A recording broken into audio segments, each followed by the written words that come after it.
A hotel manager bans President Trump's fundraiser in a luxury lobby. But Trump's bold comeback sparks a debate that changes everything in minutes. President Trump, the leader of the free world, strides into the Grand Sapphire Hotel in Washington, D.C., surrounded by his security detail, ready to host a major fundraiser for his 2025 education reform initiative. The lobby is bustling with hotel staff and guests, but all eyes turn to Trump as he approaches the check-in desk, expecting a smooth setup for his event. He's there to rally support for his new policy pushing for school choice, a hot topic stirring debates across the nation. But before he can even ask about the ballroom, the hotel manager, Everett Langston, steps forward with a stern look, holding a clipboard, and delivers a bombshell that stops Trump in his tracks. Everett speaks first, his voice firm but professional. "Mr. President, I'm sorry, but we can't allow your fundraiser to take place here. The hotel has a new policy banning all political events, effective immediately." Trump's eyebrows shoot up, his hands already gesturing as he processes the words. He turns to Everett, his tone sharp. "Excuse me? You're banning my event. This is a fundraiser for education, for the kids of America, and you're telling me I can't do it." Everett doesn't flinch, standing his ground. "Yes, sir. We've had too many disruptions from political events in the past, especially with the recent protests over your election reform policies. It's for the safety and comfort of our guests." Trump waves his hand dismissively, his voice rising. "Safety? Comfort? This is an attack on free speech, folks, the worst kind. I'm the President of the United States, and you're telling me I can't speak to my supporters in your little hotel? People are watching, Everett, and they're not going to like this, believe me." Everett crosses his arms, his tone steady. "With all due respect, Mr. President, this is a private business. We have the right to set our own policies, and we're not budging on this. Your election reforms have caused enough chaos. Outside protests, counter-protests, you name it. I can't have that in my hotel." Trump leans in slightly, his voice booming now.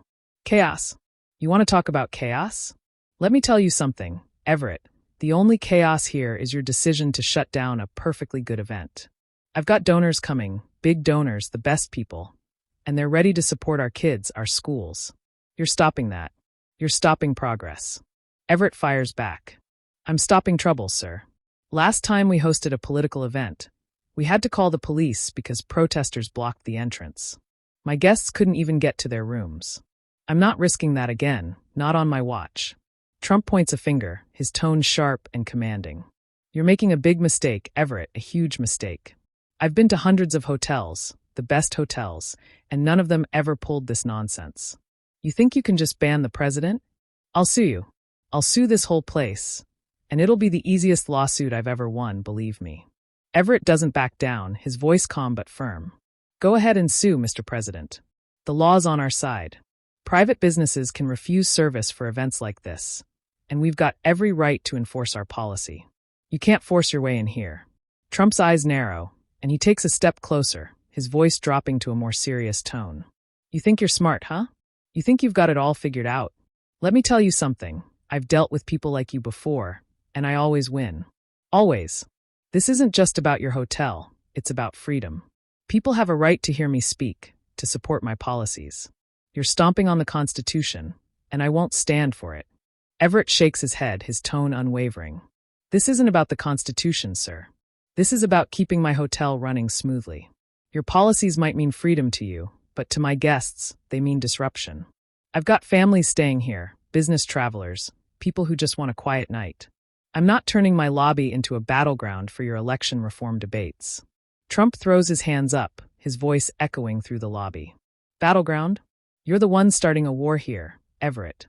I'm trying to help the country, make it better, stronger. My education plan, it's the best. It's going to give parents choices, real choices, and you're standing in the way of that.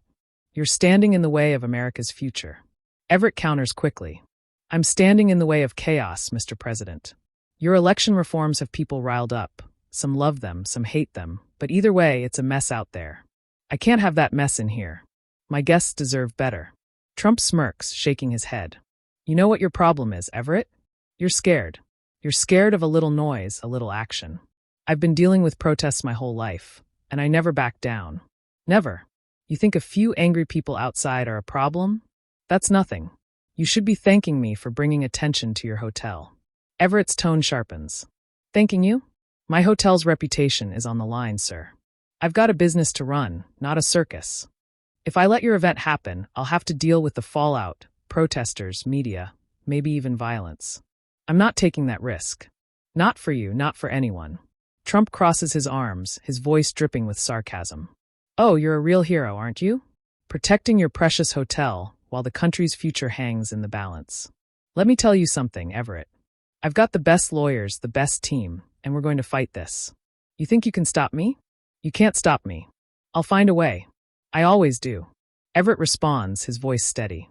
You can fight all you want, Mr. President. But my policy stands. You're not holding your fundraiser here. Period. You'll have to find another venue, and I suggest you do it quickly before your donors start asking questions. Trump's tone shifts, becoming more calculated. You think you're so clever, huh? Let me ask you something, Everett. Who's paying you to pull this stunt? Because I know how this works.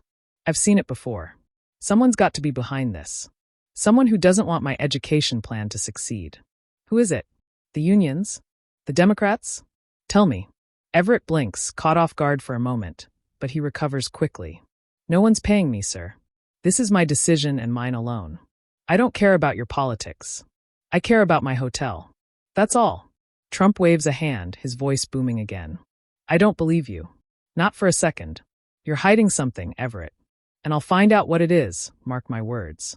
I've got the best people working for me, and we'll dig until we get the truth. But fine. You want to play hardball?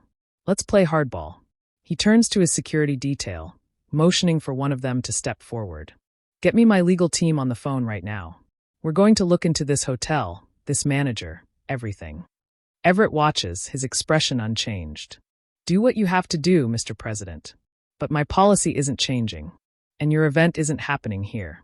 Trump turns back to Everett, pointing a finger. You're going to regret this, Everett. You really are. I came here to do something good. Something great for the country. And you're standing in my way. But I'll tell you what, I don't lose. I never lose. I'll find a way to make this fundraiser happen, with or without your hotel. Everett nods, his voice calm. I wish you the best of luck, sir. But you'll need to do it somewhere else. My staff will escort you out, if you'd like to leave now. Trump stares at Everett for a long moment, then lets out a loud scoff. Escort me out? I'm the President of the United States. I leave when I want to leave. But you know what? I've got better things to do than argue with you, Everett. I've got a country to run. A great country. The best country. He turns to his team, his voice commanding. Let's go. We're finding another venue, a better venue. The best venue. This place. They don't deserve us, folks. They really don't. With that, Trump strides toward the lobby doors, his security detail following closely, leaving Everett standing by the desk as the crowd watches in stunned silence. If this moment got you hooked, don't forget to subscribe to Shoaib Buzzer Stories channel for more gripping moments that keep you on the edge of your seat. Drop your thoughts in the comments. What do you think about Trump's clash with Everett? Let's keep the conversation.